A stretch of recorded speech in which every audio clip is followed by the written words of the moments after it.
Olá, alunas, alunos. Voltamos aqui com mais uma aula de Sociologia. Hoje eu trouxe um tema que mantém essa correlação que a gente já vinha trabalhando antes com a questão dos estados modernos, né? Assim como de outros pensadores. Nas últimas aulas, a gente viu tanto a ascensão do Estado moderno como os principais pontos ali nos contratualistas, para dizer da legitimidade desse Estado. E hoje a gente vai ver um ponto aqui, a gente vai discutir uma questão também importante para esse entendimento, que vai se refletir em algumas discussões que a gente vai fazer posteriormente, que é a questão do poder e da política, né? Como vocês podem ver aqui no slide.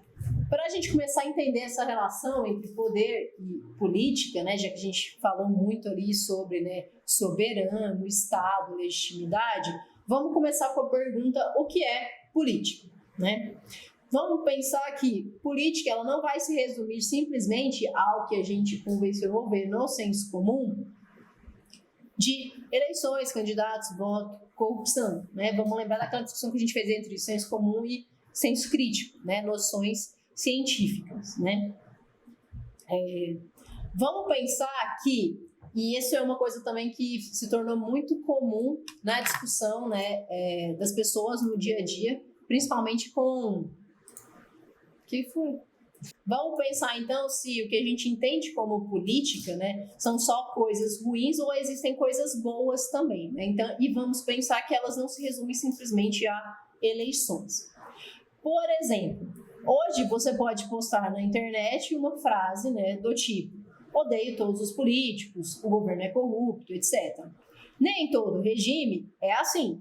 A gente tem um exemplo, né, que durante a ditadura essa frase seria motivo para prender as pessoas, torturar, talvez até matar. A forma de governo mudou graças a movimentos políticos, que é uma discussão que a gente também vai fazer posteriormente. Então, medo e ódio como uma forma de exercer a legitimidade dentro da política vai ser uma característica, né, de diversos estados.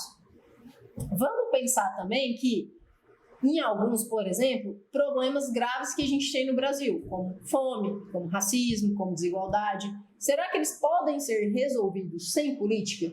Essa é uma pergunta importante de se colocar quando a gente tem, por exemplo, essas máximas de todo político é corrupto, eu não gosto de discutir política, política é ruim, né? Perguntas como essas fazem a gente refletir sobre qual realmente é o papel da política e mostra que existem aspectos positivos nessa discussão.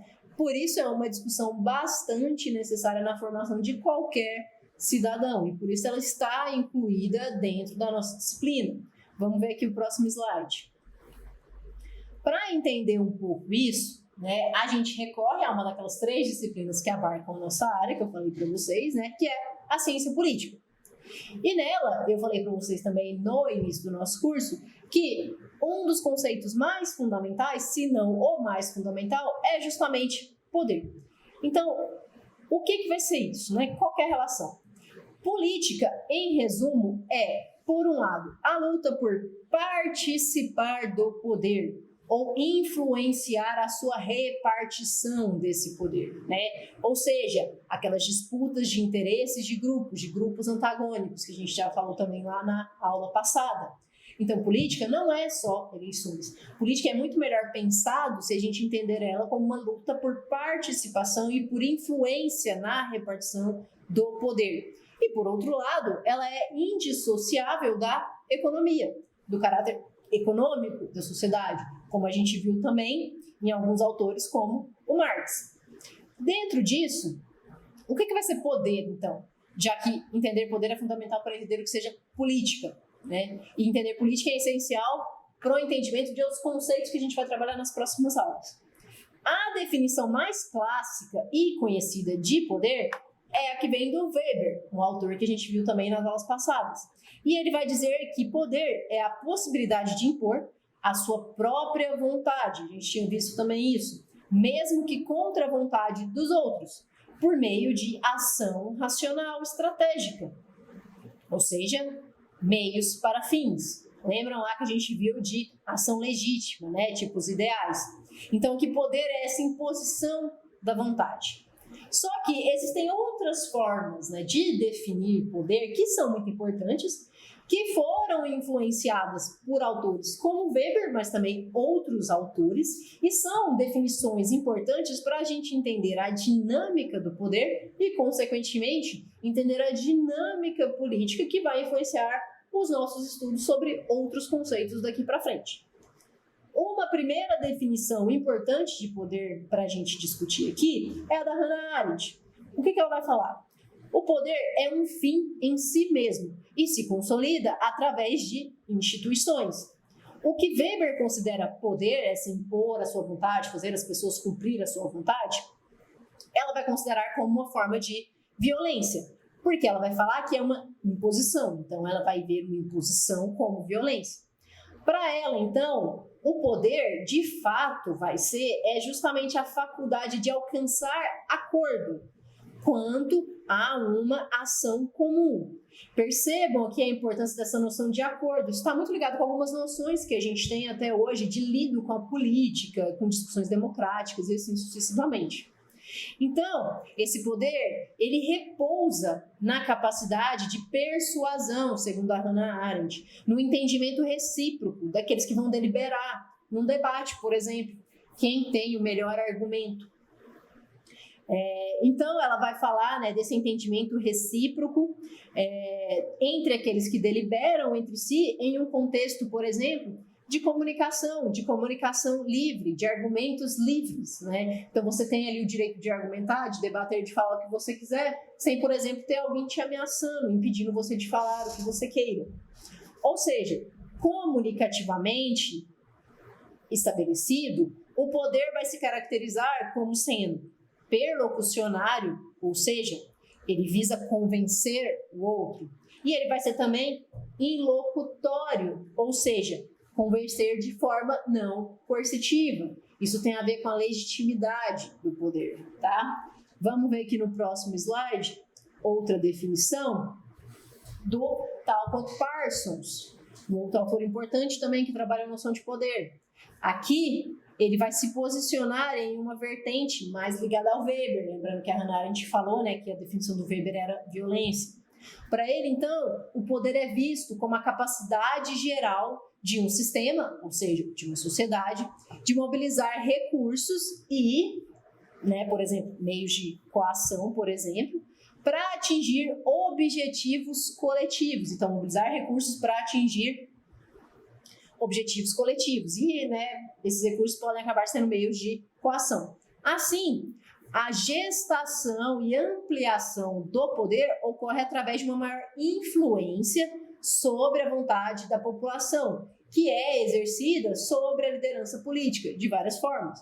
Então, aqui, poder muito ligado com a ideia de influência sobre a vontade. E aí, um terceiro autor, né, esse já mais contemporâneo e também muito conhecido, é o Habermas. O que o Habermas vai falar? Para ele, a luta pelo poder político ela é normalizada pela institucionalização de uma ação estratégica. Lembre-se que a gente viu a ação estratégica lá com o Weber, né? E aí, exemplo aqui que a gente tem disso que ele está falando, a existência de oposição no sistema político, tá? A concorrência entre partidos em uma eleição, por exemplo, tá? As lutas operárias por maiores direitos, entre vários outros exemplos dentro disso que ele está colocando como ação estratégica. Assim como a Hannah Arendt, a ação estratégica não produz, mas sim preserva instituições políticas, já que estas não vivem da violência, né? Então, parte integrante para a aquisição e preservação do poder. E sim, elas se pautam pelo reconhecimento.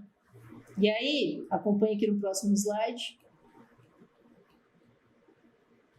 O que a gente tem? Né? Que então, para o Habermas, poder é um poder legítimo, se diferenciando, né, dessa questão da violência. O poder legítimo não pode ser gerado apenas através, pura e simplesmente, de uma ação estratégica. Ele só se origina através de de uma formação de convicções, de convencimento, de acordos comuns, em um processo também, né, como já foi colocado, de comunicação não coercitivo, não violento, tá? Pelo menos, idealmente, deveria ser assim. Claro que esses autores estão falando em termos normativos. Quando eu falo de termos normativos, é como deveria ser. Claro que na prática há dificuldades para se colocar ou para se encontrar esses aspectos, tá? Então, idealmente, seria um processo de comunicação não coercitivo, de convencimento, de reconhecimento. O Habermas aceita a noção arendtiana de que o poder é gerado pela ação comunicativa, mas ele se desvincula da ideia de que política é exclusivamente comunicação, porque ela vai ser também ação estratégica. Então, aqui a gente já tem um entendimento de política de que é comunicação e ação estratégica. Mas, o que isso significa? O que é legitimidade, então, aqui, dentro dessa discussão que a gente está fazendo? Poder com base apenas na ameaça de violência é frágil. O Maquiavel já colocava isso, né? Eu já recomendei algumas aulas passadas o livro dele, O Príncipe, né? Para quem leu, já deve ter percebido que ele também fala disso, né? Quem não leu, procure ler, seria bastante interessante. Então, poder com base apenas na violência é um poder frágil. Para o poder se estabelecer sobre um grande número de pessoas por um tempo razoável, é preciso que elas obedeçam, mesmo quando elas não se veem explicitamente ameaçadas, porque isso gera legitimidade, tá? Então, é preciso legitimidade para esse poder ser duradouro, ou seja, é preciso que as pessoas concordem, tá? Que elas tenham, ou pelo menos que elas acreditem ter um motivo para aceitar o poder sobre elas. E a gente já viu isso lá nos contratualistas, quando eles vão falar da questão do Estado. Por isso tem ligação com a aula passada que a gente viu. E aí, alguns exemplos que a gente tem em torno dessa legitimidade é segurança, conservação, por exemplo, que a gente também já viu lá na discussão com os contratualistas. Tá bom? Vamos passar aqui para o próximo. Ou seja, a gente acaba voltando no Weber. O Weber chamou de dominação a probabilidade de encontrar obediência em um grupo de pessoas. A dominação, para durar, precisa ser legítima. Isto é, precisaria, de alguma forma, convencer as pessoas de que é certo obedecer. E aí ele apresentou para vocês, né, como eu já havia mostrado, os 3 tipos de dominação legítimas weberianos. Então percebam como esses temas que a gente está discutindo, eles sempre vão e voltam ali, eles sempre estão interconectados. A dominação, para ser bem sucedida, então, precisa respeitar, né, dentro da discussão ali do Weber, as tradições dos dominados, ou precisa oferecer-lhes a inspiração e o entusiasmo que uma grande liderança é capaz de produzir, ou precisa garantir a ordem segundo os princípios da lei. Por isso, o Weber ainda é muito usado por alguns autores que trabalham com uma análise política, tá? Até mesmo hoje em dia no cotidiano, tá? Que vou pensar governos, por exemplo.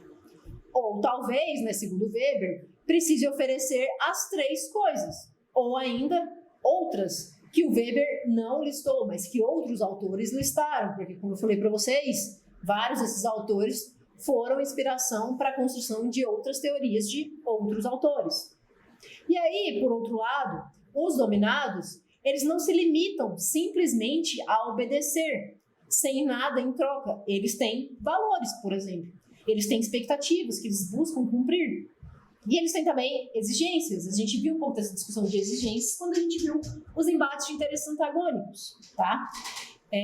Que vão impor limites e a quem vai exercer o poder. E a gente viu um pouco disso, por exemplo, nos contratualistas, né? O Locke vai falar disso, da questão da propriedade, da liberdade individual. E aí, essa via de mão dupla se dá justamente no âmbito do Estado. Então, a gente volta àquela discussão do Estado. O que é o Estado? Tudo bem? Então, percebam como essa discussão desses autores, alguns que a gente já viu, dos contratualistas, de alguns autores mais contemporâneos, como a Hannah Arendt e o Habermas, tá? Elas estão interconectadas e é preciso entender essas dinâmicas, né, de poder, de legitimidade, do que é o Estado, para que ele serve, como é que ele é composto, como que ele é diretamente influenciado por disputas antagônicas entre classes e assim sucessivamente, para a gente poder entender, né, e essa é uma discussão que a gente já colocou lá no início de como surgiu a sociologia, para a gente entender a sociedade moderna, para a gente entender a sociedade capitalista, para a gente entender vários dos temas discutidos aqui dentro da sociologia, tá? Então, por hoje, a gente fica aqui com essa discussão e até a próxima aula.